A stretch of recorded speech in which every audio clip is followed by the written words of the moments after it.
I am Ferdinand Marcos, and I am the President of the Republic of the Philippines.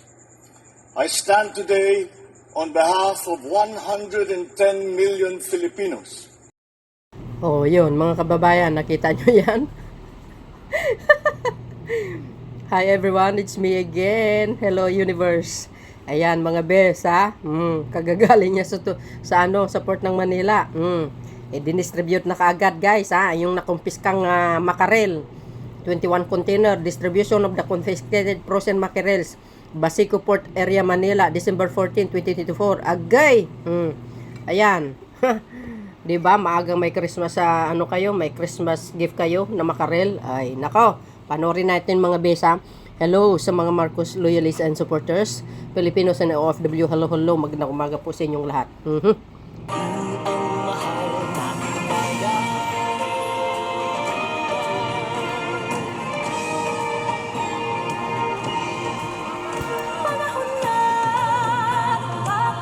Tingnan nyo guys, oh, may dala silang plastic.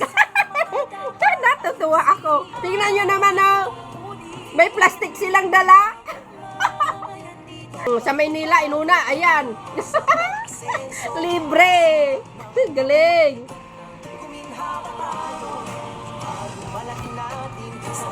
Nakakatuwa naman ito. May dala silang plastic. Nakakatuwa.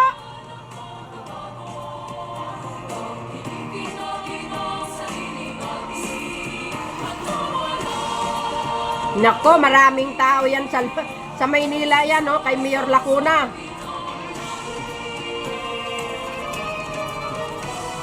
Ngayon po, kasalukuyang nasasaksihan ng ating mahal na Pangulo. Oh, ayan na! Mamahagi ng Galing. frozen mackerels Natutuwa ako talaga. na kamakailan lang ay nakumpiska ng Bureau of Customs.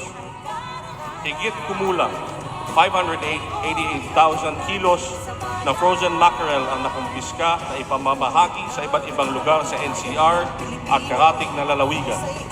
Ngayong umaga, mamamahagi po tayo ng higit kumulang 28,000 kilos ng frozen mackerel dito sa Barangay 649, Basico Port Area, Manila. Naku, ang dami yan guys. Ay, natutuwa ako talaga sa totoo lang. Sobrang natutuwa ako. Di ba nakakataba ng puso? At ngayon, tinatawagan po natin si Mayor Honey Lacuna Pangan upang magbigay ng mensahe.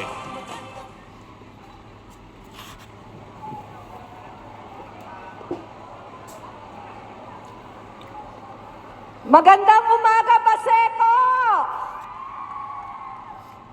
Sa atin pong kagalang-galang na Pangulong Ferdinand Bongbong Marcos Jr. at sa mga kasabahan po natin sa paglilingkod sa ating bansa, sa atin pong mga kabarangay dito sa Basico, kasama po ang kanilang mga barangay council, isa pong magandang umaga. Talaga naman napakaswerte ng mga Manilenyo, lalong-lalo na kayo pong mga taga-Basico. Dahil personal po tayo dinalaw ng ating minamahal na Pangulo para naman makapag-abot ng kaunting pagsasaluhan ng inyong mga pamilya pag-uwi nyo sa inyong mga tahanan. Lagi na lang po, kung may ipinamamahagi ang ating Pangulo, nasa listahan ang lungsod ng Maynila. Maraming salamat po, Pangulong Bongbong Marcos. Kaya marapat lamang po na suportahan natin lahat ng mga magagandang layunin ng ating pong pamahalaan tungo sa isang bagong Pilipinas. Muli po, maraming salamat, minamahal namin Pangulong Marcos. Napakabuti po ninyo sa amin pong mga Manilenyo. Magandang umaga po sa inyong lahat. Maraming salamat po, Mayor Lacuna Pangan, upang magbigay ng kanyang mensahe. Ang Pangulo ng Republika ng Pilipinas, His Excellency Ferdinand R. Marcos Jr.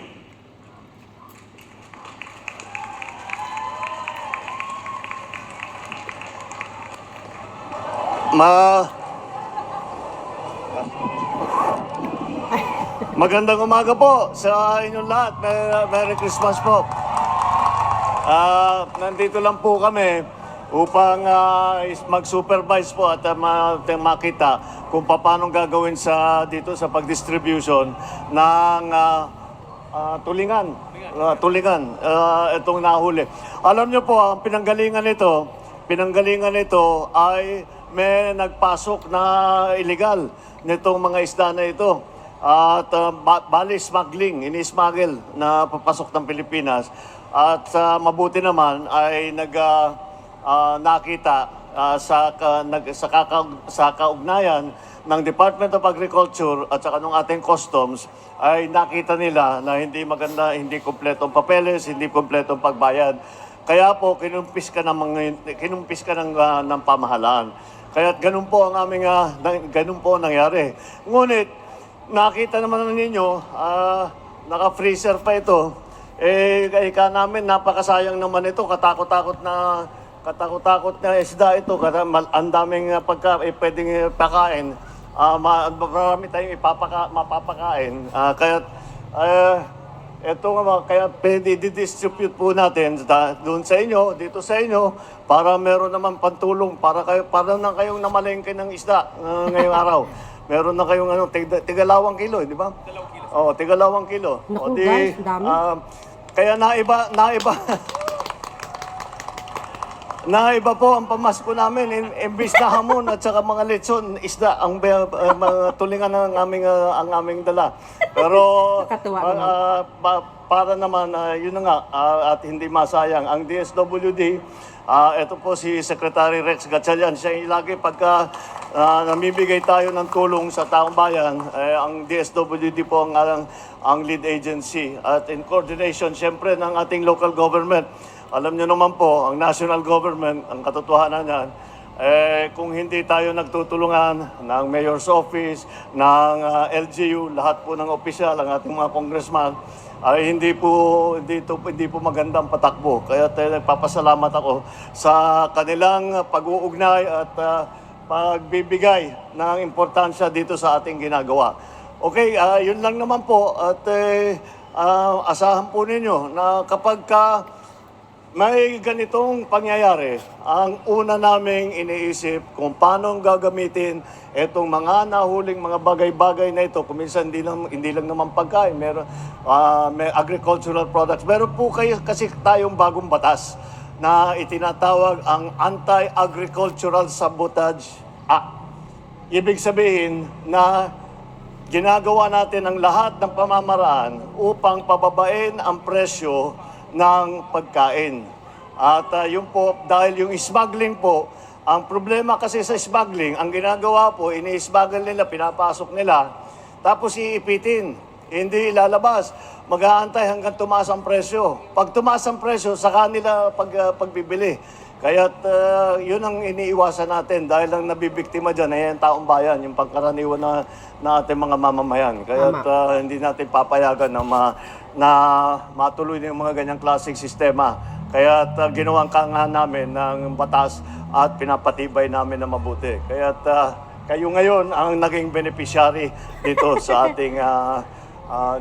ating nahuli na mga smuggled agricultural products. Ito nga, tulingan. At sana mabuti naman, ako'y nasisiyahan na nandito kayo lahat na hindi masasayang at magagamit naman ninyo. Okay, maraming salamat. Merry Christmas po! Ang ganda ng gift ng Maraming Pangulo, salamat po, mahal na Pangulo.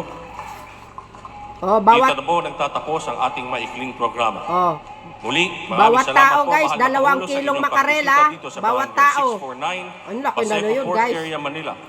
Mga kababayan, ang Pangulo ng Republika ng Pilipinas, His Excellency Ferdinand R. Marcos Jr. Oh, 2 kilo bawat isang tao, isang pamilya. Tag 2 kilo. Oh, naku guys sana all. Kami din, Mr. President. Di joke lang guys. Oh, di ba? Ay, sus, dami sarap ng ulam nila. Paksiw, sarap. Oh, kanya-kanya talagang may plastic, oh.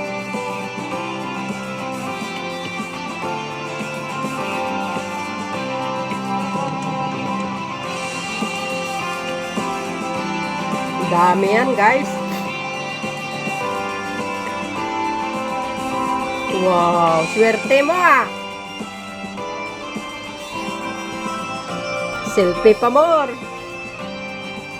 Swerte no mama, pinaanyayahan siya.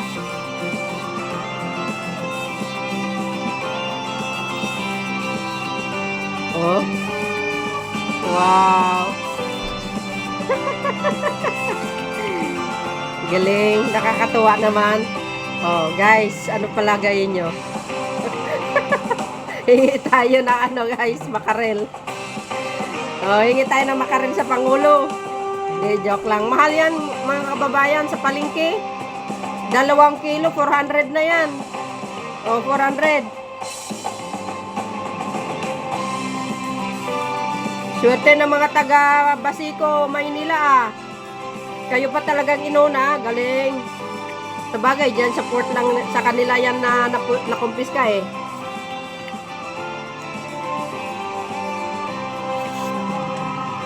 Oh, see?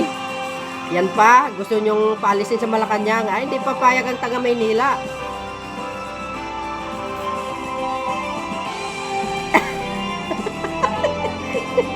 Natutuwa ako talaga. And for this, shout out sa inyo mga beswa. Siyempre, sa mga Marcos loyalists and supporters, natutuwa din sila, ano?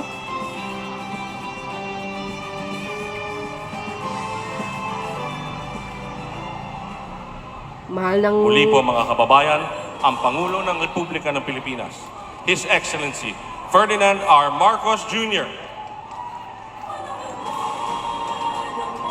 Congratulations sa mga taga Basico. May 2 kilos kayo na makarel.